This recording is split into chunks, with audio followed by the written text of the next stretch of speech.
The M6 is a Tier 10 American heavy tank. It is currently one of the most popular tanks, and it is an incredibly powerful one at that. Now, what makes it so powerful is the choice of two guns. You can either run the 3-shell 105mm or the more exciting 2-shell 120mm. In a matter of 1.71 seconds, this vehicle is able to dump out 900 potential damage. Now imagine we took this exact same concept and put it in to a Tier 8 light tank. Now yes, I know, the Bat Châtillon Bourrasque is a Tier 8 medium.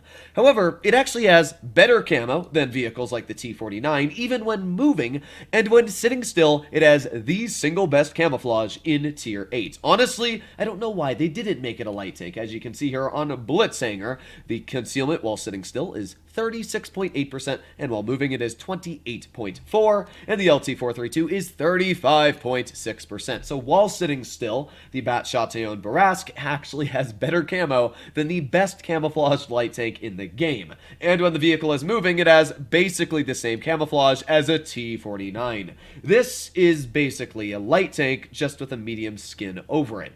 Now, while it may be a medium, it doesn't have any armor, like it's 60mm on the hull and 75mm on the turret, so don't really expect to bounce anything on this vehicle. You might get a lucky stray here or there, but for the most part, it's going to be a very easy penetration.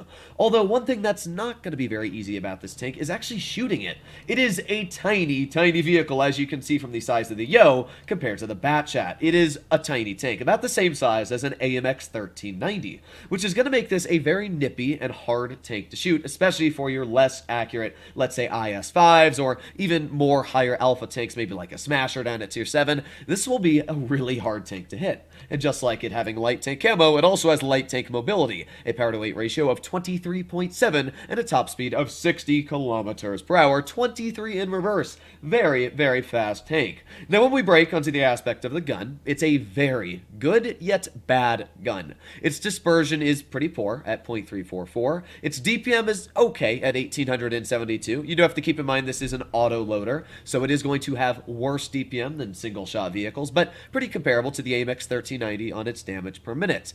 But the crazy part is the shell reload time and the damage per shot. This carries a 105mm, which means it deals 320 in a single shot, which is a lot for like a Tier 8 medium as it is. But this gets 2 shots, and it gets them out in a matter of 2 seconds. So in 2 seconds, this vehicle is able to burst out 640 damage, the same as a Tier 10 tank destroyer on average.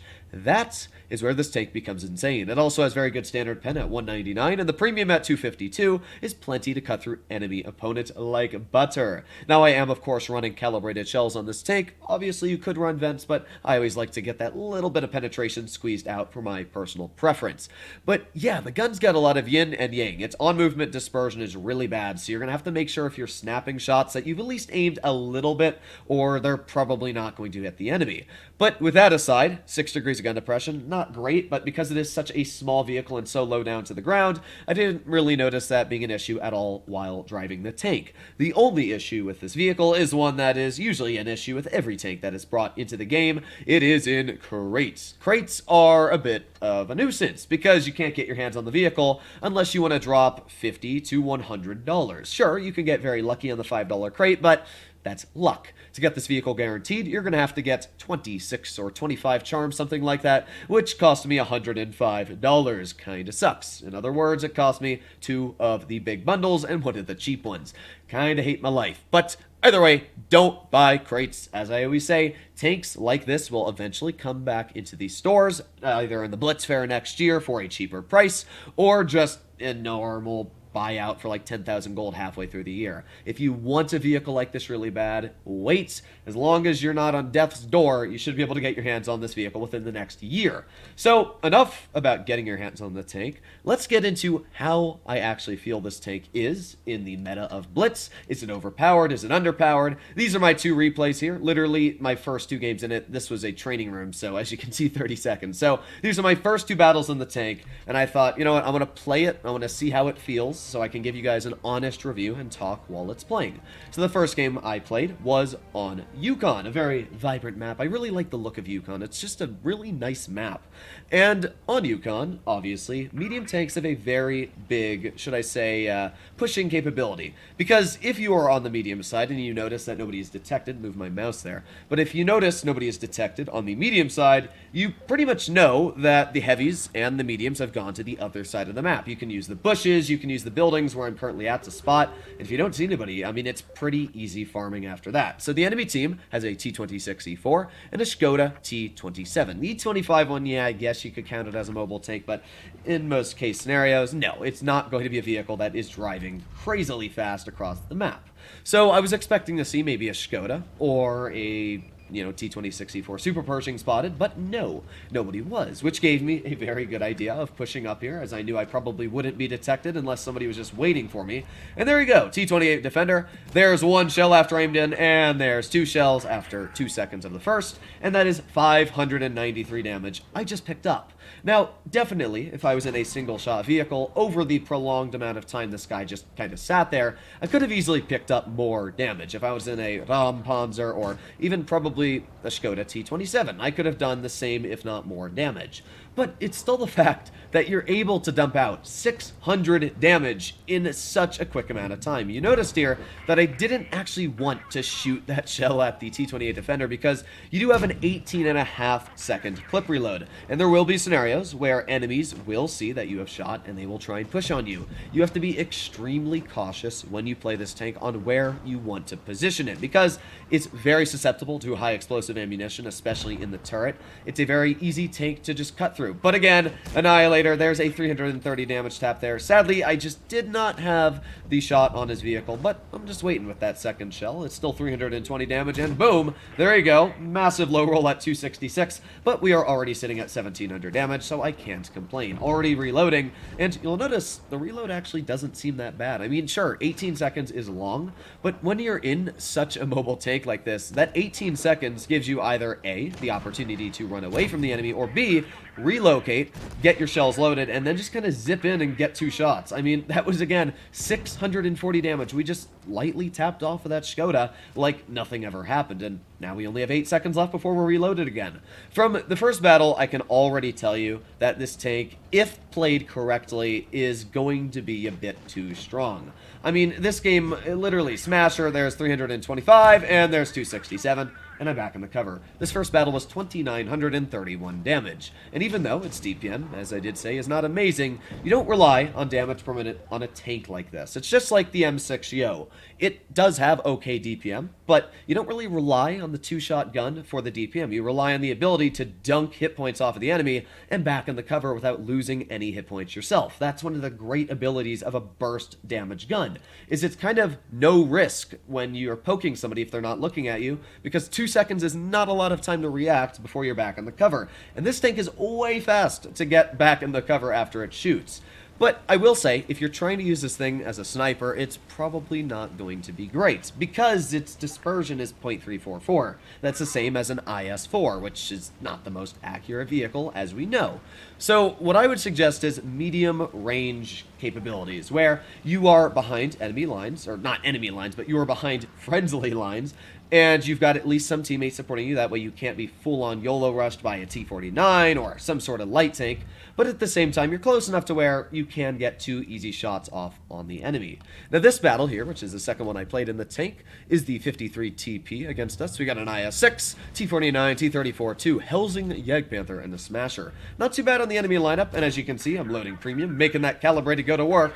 And again, that is 535 damage. I just completely swamped off of that IS-6, and I'm back in the cover. This is why the tank, in my opinion, seems a bit overcooked. You can very easily get away with some stupid things. Here we go, we got a Jagdpanther. How you doing, Jagdpanther? Let me just shoot 1 shell into your track wheel, and oh yeah, that's right, you're dead.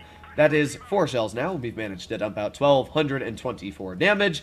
And again, I'm completely fine because it's just no risk and all reward. I was going to say no risk, no reward, but no, it's no risk reward because you're poking somebody, you're getting the reward, and there's really not much risk associated with it. So there you go, T-49 missed. I wanted to get that second shell out, but just did not have enough on that interclip. But I don't want this interclip getting any better. That would not be fun to fight against. We're sitting at 1,500 damage, though, which is not bad. I mean, the nice thing about this tank is even when you only get one shell out, it is still 320 damage, which is a very beefy chunk of damage.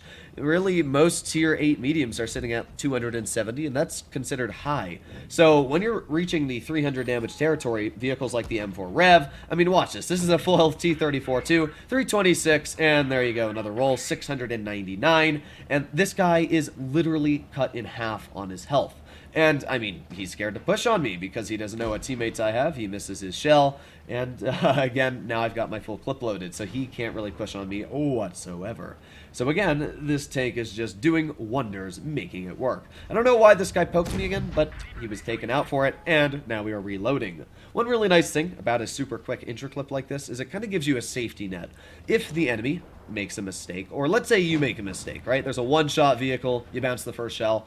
If you are a one-shot, sometimes it takes you long to reload that shell. For this vehicle, with that 2-second interclip, if you make a mistake when you rush somebody with the first shot, you might always have that second one to clean it up. But there you go, Helsing 400 on that max roll, and there you go, 702 hit points taken off of the Helsing. And oh no, I took 196 in return. What will I ever do?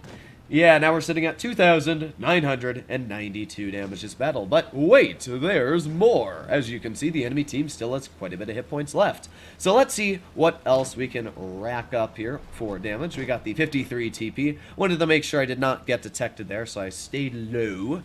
And we're doing okay. So we got the 53 TP on the side. Again, I didn't really want to shoot this guy because it does eat into my damage. I'd rather get a 320 roll or maybe even a higher roll. But that's fine. We got a shot into the Smasher, and now we're sitting at 3,541 damage. So the Smasher is going to be cleared by that SU-130. I don't know how that Smasher didn't even kill that SU. I'm going to be honest. I really thought that guy was going to die, but I'll give him credit. My SU-130 did his job, and the Smasher did not do his job, which is better for me. So now all we got left is the T-49 and the Helsing, and I've got 2 shells in my gun. I'm going to make sure that I don't fire until I have a clear shot on this guy, which I'm going to do right now. He is dead. Slam my tank into high gear and get another shell into the Helsing. Yeah, you can see from these 2 games here, the tank is very, very strong. And in a good player's hands, it is more than capable of carrying a very tricky engagement. These 2 games were nothing incredible. I think these were pretty average games. I mean, any decent player could have pulled these out in the scenarios I did. So when there are actually 10 scenarios, this tank might just be an amazing vehicle. Although I don't know. I will let you guys know in a community post. Just make sure to check out my community post. Maybe in a couple days, I'll let you know my full, honest opinion on what I think about this vehicle. Because obviously when I do only 2 battles, it doesn't really give you an entire clear picture on how the tank plays. But it can give you at least a decent one. So I'm going to have to see if this thing plays against tier 9s, and once people get used to this tank, how they try and counter it. But for now, I'm giving this thing a seal of my approval. It is a pretty strong tank, and honestly, I'd rate it probably up there with the Progetto 46 on how strong it is. So let me know what you guys think about it in the comments down below. Obviously, if you enjoyed today's video and you'd like to see more like it, please consider smashing that subscribe button down below. But other than that, stay happy, stay healthy, and I'll be seeing you in the next one. Bye-bye!